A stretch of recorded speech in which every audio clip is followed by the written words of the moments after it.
José Cárdenas informa. Todas las noticias, todas las voces. Sí, teníamos el sonido del comisionado del INAI, Adrián Alcalá, donde le está diciendo a la universidad: entrégame, quiero ver la tesis del presidente de la República, Andrés Manuel López Obrador. Esto es un requerimiento que está planteando el Instituto Nacional de Acceso a la Información. Lo dijo Adrián Alcalá de esta manera en una sesión. Le digo que puede ser la última antes de que entre en parálisis por falta de quórum. En una sesión donde se anunció también oficialmente que el INAI interpuso otra acción de inconstitucionalidad en contra del Plan B electoral. En fin, ¿está Enrique Hernández? No. Tenemos lo que dijo Adrián Alcalá, el comisionado Alcalá. Adelante. Se estimó que con motivo del encargo desempeñado, el cual, como se ha dicho, es del más alto rango y relevancia nacional, el título profesional universitario, al revestir trascendencia social, es el que mayor interés de la sociedad, se debe permitir el acceso al mismo para favorecer la transparencia y la rendición de cuentas. Es lo que dice el comisionado del INAI, Adrián Alcalá. Le digo, antes, en sesión, antes de que entre en parálisis el propio instituto. Alfonso Zárate, periodista, maestro de periodismo. Los usos del poder en el periódico El Universal todos los jueves, no nos lo perdemos. También presidente de Grupo Consultor Interdisciplinario. Bienvenido, gracias por estar con nosotros. Es un enorme gusto, Pepe, estar contigo. No, hombre, claro, en presencial es otra cosa, cambia. Bueno, ¿por dónde le entramos? Porque el tema, hay varios temas, y ya que estás aquí, me gustaría que le entráramos. Esto que acaba de plantear el Instituto Nacional de Acceso a la Información, que el presidente presente es decir, que se presente por parte de la UNAM la tesis con la cual se recibió el presidente de licenciado en Ciencias Políticas. En Ciencias Políticas. ¿Cuántos años le tomó? 14.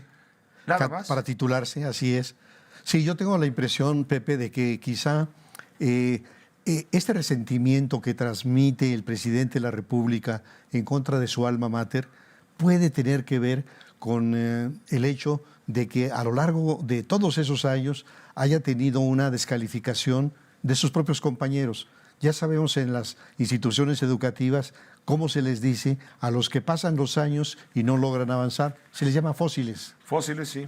Entonces, yo creo que el presidente guarda un resentimiento en contra de la universidad, por un lado, y por el otro es que en su concepción, en su ideología, él quisiera que todas las instituciones de educación superior se convirtieran en escuelas formadoras de cuadros para Morena. Entonces, como tiene su propia Universidad Benito Juárez, entonces él quisiera que el CIDE, que el Colegio de México, que la Universidad Nacional fueran formadores de cuadros, lo cual sabemos que es absolutamente contrario a la naturaleza de lo que es una universidad. Universidad significa unidad en la diversidad. Claro. Entonces significa dar la posibilidad de acceder a los distintos pensamientos, a las distintas filosofías, a los distintos enfoques y no un pensamiento único. Entonces es interesante que el INAI en este momento nos pida, porque yo mismo he tenido la curiosidad de conocer esa tesis profesional y sin embargo por alguna razón no está accesible. Entonces sí conocer parte de la personalidad del presidente, qué pensaba en aquellos años en que se tituló. Lo que sí me parece evidente es que en esa carrera de Ciencia Política y Administración Pública seguramente no asistía a las clases de administración, porque cuando un hombre te dice como López Obrador que gobernar no tiene ciencia, que lo que se necesita es 90% de honestidad y 10% de experiencia, dice uno, entonces no pasó por las aulas de las cátedras de administración pública. Vaya asuntos, sin duda el asunto de Juárez. Terrible tema de Juárez, donde se involucra el titular de comisionados, es el título del Instituto Nacional de Migración. Exacto. Francisco Garduño, quien por cierto procede de haberse encargado de los penales. Así es. Sí, yo creo que cuando vemos estas escenas, la tragedia de Ciudad Juárez, no podemos dejar de recordar que nuestro país fue una nación muy prestigiada internacionalmente por la generosidad con la que recibía a los emigrantes que venían, digamos, en la época del general Cárdenas, de la Guerra Civil Española, o a lo mejor en la década de los 70, los perseguidos por las dictaduras en el Cono Sur, en Brasil, en Argentina, en Uruguay. En Chile. Era una nación, sí, muy generosa. Por cierto, buena parte de la creación del Colegio de México tuvo que ver con la inmigración española y mucho del prestigio del Centro de Investigación y Docencia Económicas tuvo que ver con esa inmigración de académicos, de altos funcionarios perseguidos por la dictadura chilena. Así que, digamos, esta tradición de respeto a los migrantes se ha perdido en los últimos años y lo que tenemos ahora más bien es lo contrario. Prácticamente todos los días en los medios de comunicación aparecen imágenes de la manera en que las autoridades del Instituto Nacional de Migración persiguen a los migrantes, los persiguen, los atrapan, los patean. Es decir, es el total contrasentido de lo que debe ser una política migratoria y el respeto a los derechos humanos. Y el día de ayer, me parece, el senador Emilio Álvarez y Casa tuvo un discurso en el Senado de la República muy emotivo, en el cual recordó que él en distintos momentos ha estado señalando lo que está ocurriendo en estos centros de retención y la manera tan ignominiosa y tan cruel en que se trata a los migrantes y no se ha hecho nada. Así que este es un hecho realmente abominable y yo creo que así como se habla del caso de la guardería ABC en los días de Felipe Calderón, hoy podríamos hablar de estos casos en Ciudad Juárez. Creo que son análogos y lo que sería inadmisible es que la responsabilidad quedara en 6 o 7 de los funcionarios a ras de suelo que tienen sin lugar a duda responsabilidades. Te brincaste a Ayotzinapa.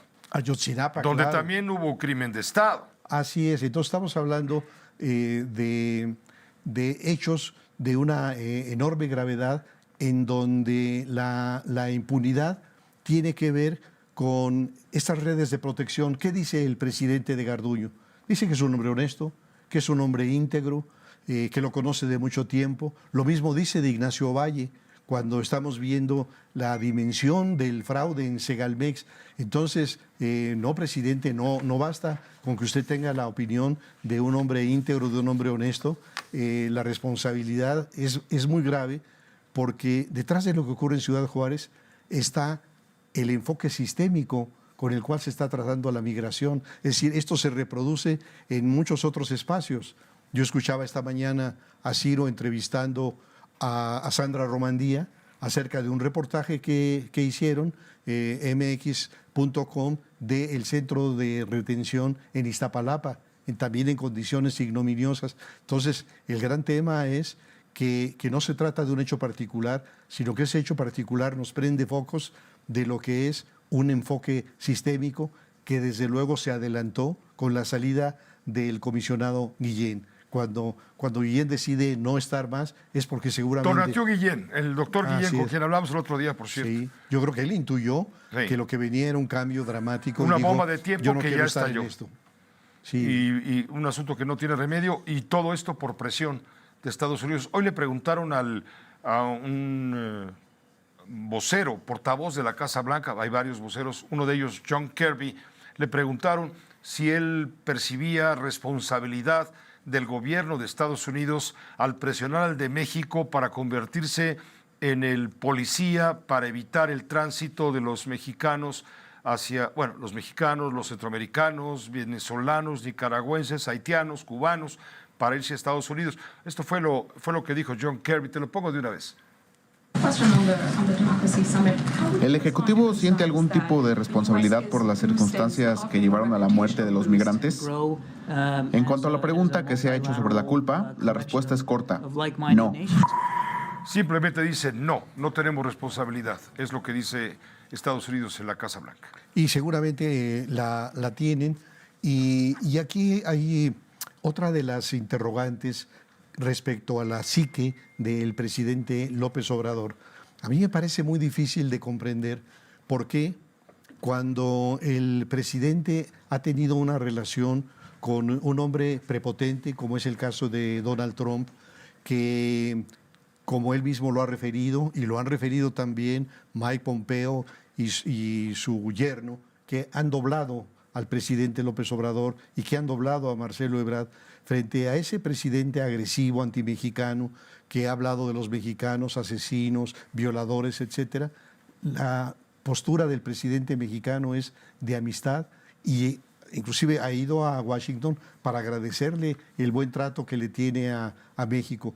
No tengo la menor duda de que la presión de Trump con los aranceles llevó a México a convertirse en la práctica en el tercer país seguro y a movilizar a decenas de miles de guardias nacionales para hacer el papel de la Border Patrol en el sur de la frontera. Agradecemos mucho, Alfonso, tu comentario, como siempre, bienvenido. Muchas gracias, Pepe. Aquí nos veremos. Claro que sí, por supuesto. Gracias, el maestro Hasta Alfonso pronto. Zárate, los usos del poder, colaborador, claro, en este espacio de noticias. Todas las voces. Opina con nosotros.